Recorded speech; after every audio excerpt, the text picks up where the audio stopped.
Habari yako mtazamaji wangu wa kipindi chetu cha siasa ya ulimwengu. Karibu tena katika siku nyingine na wakati mwingine wa mwendelezo wa kipindi chetu. Kipindi ambacho kinakujia kwa udhamini wa Mnukwa Global Visa Consultant, ambao sio tu washauri wako lakini vile vile ni wasaidizi wako ikiwa katika siku za usoni unakusudia kuelekea katika nchi za ughaibuni, nchi kama za Canada, nchi za Uingereza, nchi za Umoja wa Ulaya pamoja na Australia. Unaweza kuwasiliana kupitia namba zako chini tangazo kwa msaada, ushauri pamoja na mwongozo. Tukielekea katika uchambuzi wetu wa leo, bila shaka imebaki siku moja au masaa kuelekea katika kikao cha pamoja kinachokusudiwa kufanyika katika nchi ya Oman baina ya nchi ya Iran na nchi ya Marekani. Kikao ambacho bila shaka kimetanguliwa na matukio kadhaa. Tukio la kwanza ni tukio ambalo limetokea siku ya tarehe 3 ambapo jeshi la nchi ya Iran lilikusudia kukamata meli inayojulikana kama MV Stena. Ni meli ambayo actually ya mafuta na ni meli ambayo iko chini ya program maalum ya nchi ya Marekani inayojulikana kama USTSP, kwa maana ya kwamba United States Tanker Security Program.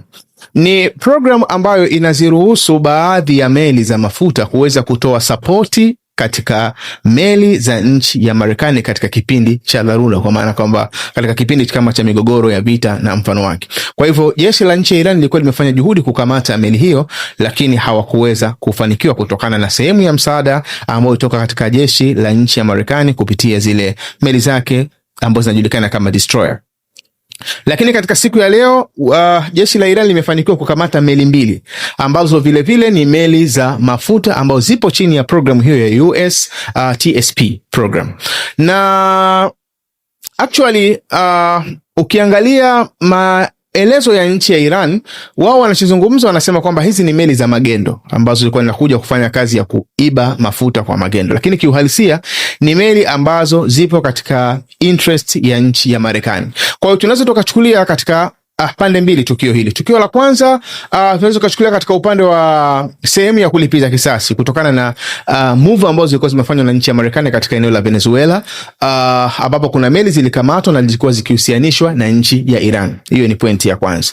Lakini pointi ya pili kwa tukio hili, maana yake linaashiria wazi mabadiliko ya sera ya nchi ya Iran ambayo siku ya jana tarehe 4 ilizungumzwa na mkuu wa majeshi wa nchi ya Iran Abdurrahim Musavi, ya kwamba sasa hivi Iran imehama rasmi kutoka katika mfumo wa kutumia defensive kama njia ya kujilinda na kwenda sasa hivi katika mfumo wa kutumia offensive techniques kama ndio mfumo wa wao kujilinda. Maana yake katika siku za nyuma Iran ilikuwa ikisubiri uishambulie na kisha yenyewe ndio iweze kukushambulia.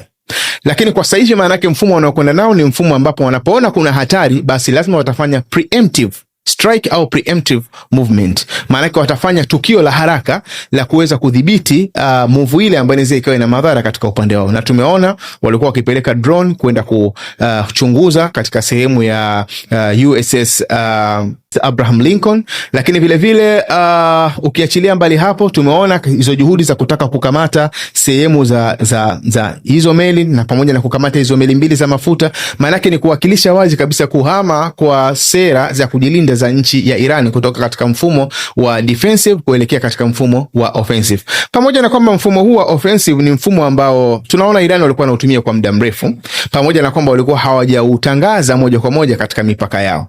Lakini kwa upande wa nje tulikuwa tunaona kuna vikundi kama vile vya Hizbullah, kuna vikundi kama vya Houthi, kuna vikundi kama vya Kataibu Hizbullah ambapo walikuwa wakifanya baadhi ya movement au baadhi ya action katika maeneo la Mashariki ya Kati kama sehemu ya kuwakilisha matakwa ya nchi ya Iran. Hii yenyewe ilikuwa ikionyesha kwamba Iran wamekuwa wakitumia tunasema ni offensive techniques. Lakini kwa hivi sasa maana yake ni kwamba Iran kama jeshi ile la IRGC opti kwamba lenyewe litaplay hiyo role, lenyewe litafanya hiyo kazi ya kuact kwa namna hiyo, kama vile Israel wanavyofanya kwamba wanapoona kuna tatizo basi watafanya preemptive strike, watafanya shambulizi la haraka hata kama ni nje ya mipaka yao. Kwa mwendo huo ndio mwendo ambao unaonekana sasa hivi Iran wameamua kufuata kulingana na statement ambayo imezungumzwa siku ya jana na mkuu wao wa majeshi Abdurrahim Musavi.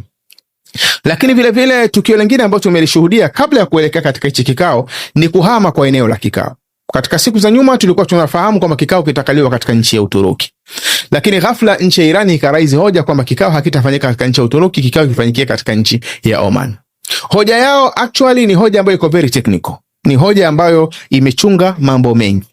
Muundo wa kikao cha Uturuki ulikuwa ni muundo ambao unakwenda kuibana nchi ya Irani kujadili mambo ambayo yenyewe haitaki kujadili. Irani haitaki kujadili kuhusiana na swala la msaada wake kwa vikundi vinavyopatikana katika eneo la Mashariki ya Kati, vikundi kama vya Houthi, Hizbullah, Kataib Hizbullah na vikundi vingine. Irani haitaki kujadili kuhusiana na mambo ya ndani ya nchi yake kama watu waliokamatwa kuhusiana na swala maandamano. Irani haitaki kujadili kuhusiana na swala la uwezo wa makombora yake ya kibalistiki, maana yake zile ballistic missiles. Bali Irani inachotaka yenyewe kujadili ni swala la nuclear program. Ndio issue ambayo wenyewe wanataka kujadili.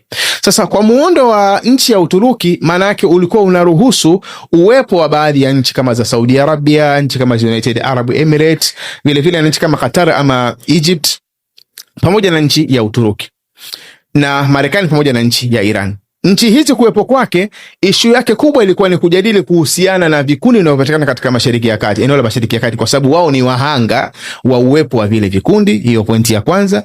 Lakini vile vile kujadili kuhusiana na swala la makombora ya kiballistic ya nchi ya Iran ambayo yanakwenda kwa takriban kilomita 2500.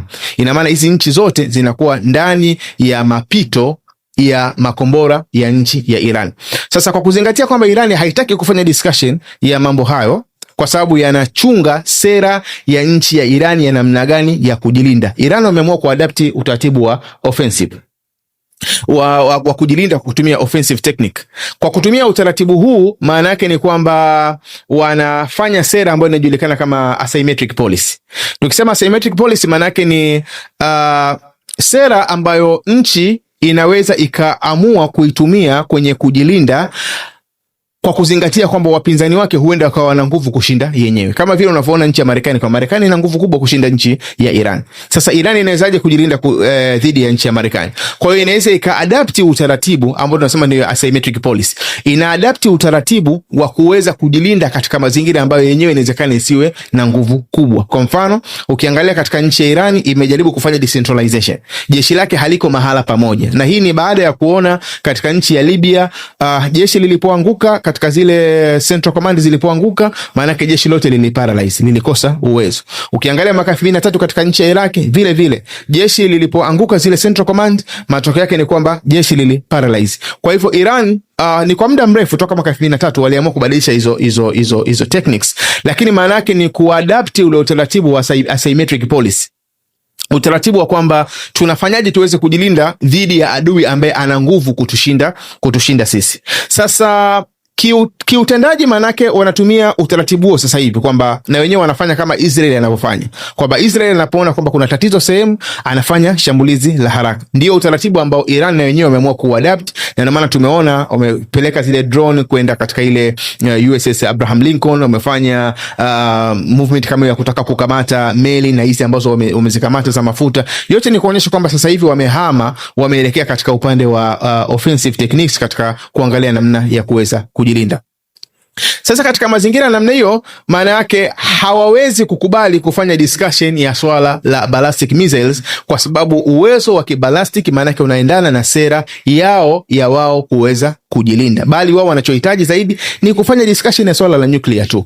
Kwa hivyo msisitizo wa nchi ya Iran kwamba kikao kisifanyike Ankara, kisifanyike kule Uturuki, kifanyike Oman, maana yake lengo kubwa ni kuwaondoa au kuziondoa hizi nchi zote, kuiondoa Saudi Arabia, kuondoa United Arab Emirates, kuiondoa Uturuki, bali wabaki wao na Marekani ndio wajadili jambo husika. Pamoja na kwamba eneo la Oman si eneo geni, kwa sababu hata katika discussion za mambo kama haya ya nuclear mwaka 2013 lilijadiliwa pia katika mazingira kama hayo ya Oman. Kwa hiyo technically Iran kusisitiza kwamba wanataka wakafanyia kikao katika nchi ya Oman, hasa msingi wake ni huo, kuziondoa nchi nyingine, wabaki wao na nchi ya Marekani.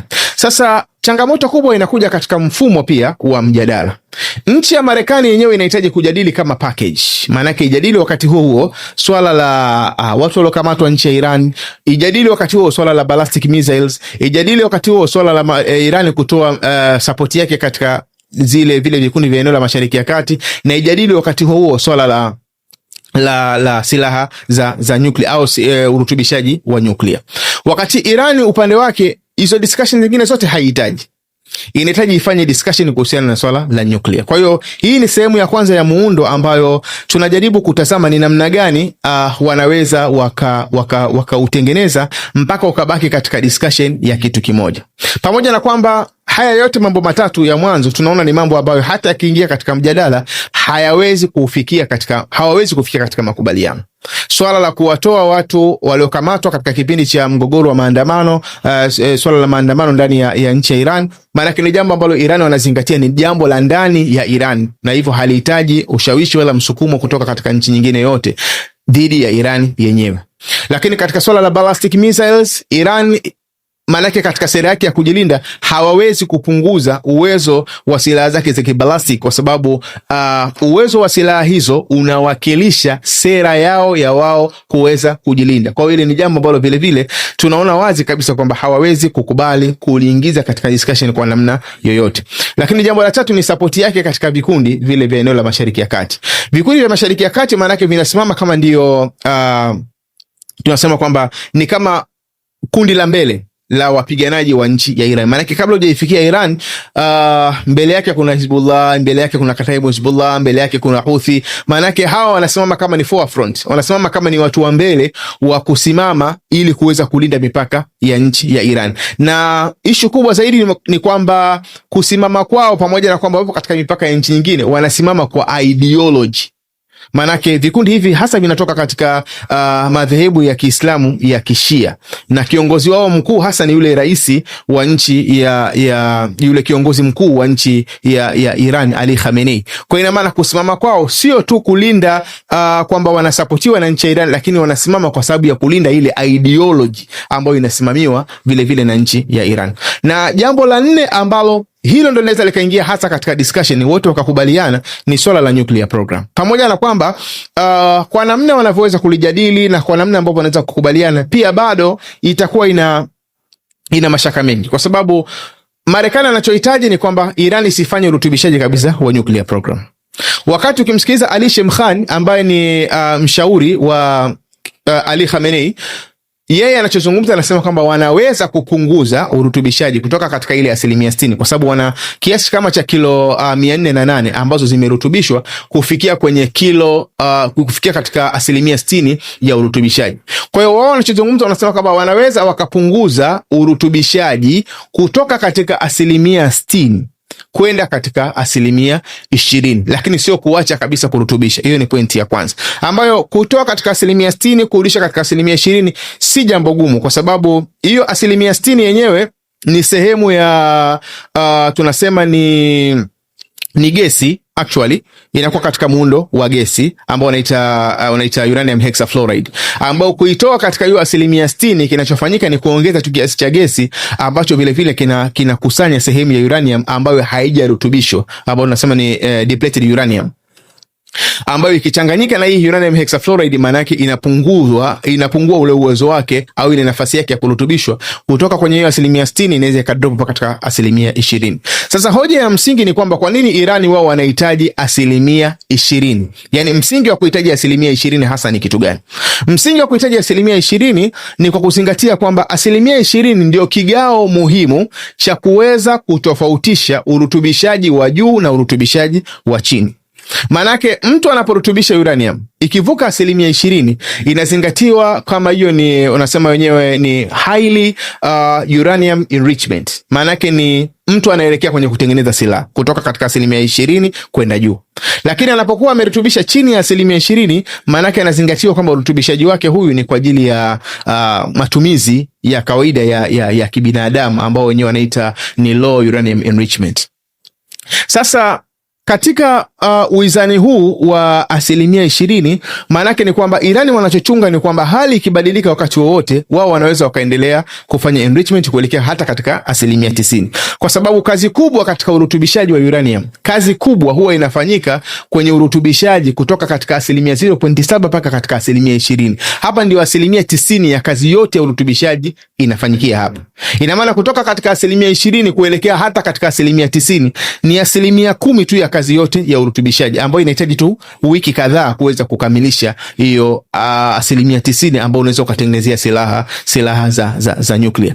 Sasa mradi wa nchi ya Marekani manake ni kuhakikisha kwamba Irani isiwe na uwezo huo, jambo ambalo bila shaka Irani hawawezi kulikubali. Kwanza wanaweza wakakubali kupunguza huo uwezo kufikia 20%, lakini kutoa hiyo 20% yenyewe ya hizo material, kwa sababu sasa hivi wana kilo kama 408. Maana yake watakapokuwa wamepunguza uwezo wa urutubishaji kutoka kwenye 60% mpaka 20%, automatically maana yake kilo zitaongezeka kufikia labda kilo 1200 au kilo 1400 kwa wastani. Pia wanasema hawawezi kukubali kuipeleka Urusi au kupeleka wapi, maana yake watabaki nayo wao wenyewe ndani ya nchi ya Iran. Inaweza ikaja ikakaguliwa, lakini itabaki ndani ya mipaka ya nchi ya Iran. Sasa mpango wa Marekani uko wazi kabisa, kwa sababu unasukumwa vile vile na ushawishi wa nchi ya Israel kwamba Irani wasifanye enrichment kabisa, rutubishe kabisa, jambo ambalo Irani hawawezi kulikubali, kwa sababu nuclear ya nchi ya Irani ina matumizi mengi, ukiachilia mbali matumizi katika masuala ya matibabu, lakini vile vile hata katika masuala ya kupambana na wadudu wale wanaosababisha maradhi katika mimea. Irani wanatumia teknolojia ya masuala ya uranium kwenye kupambana na majanga ya njaa ambayo yanasababishwa na baadhi ya vijidudu ambavyo vinaharibu mazao. Kwa hiyo ni jambo ambalo unaposema kwamba Irani waacha kabisa kufanya enrichment, maana yake unakusudia kuharibu hata mfumo wa uzalishaji wa chakula ndani ya nchi ya Irani, jambo ambalo bila shaka hawawezi kulikubali moja kwa moja. Kwa hiyo ukiangalia muundo wa mahitaji ya nchi ya Marekani na muundo wa mahitaji ya nchi ya Irani ni muundo ambao haukubaliani.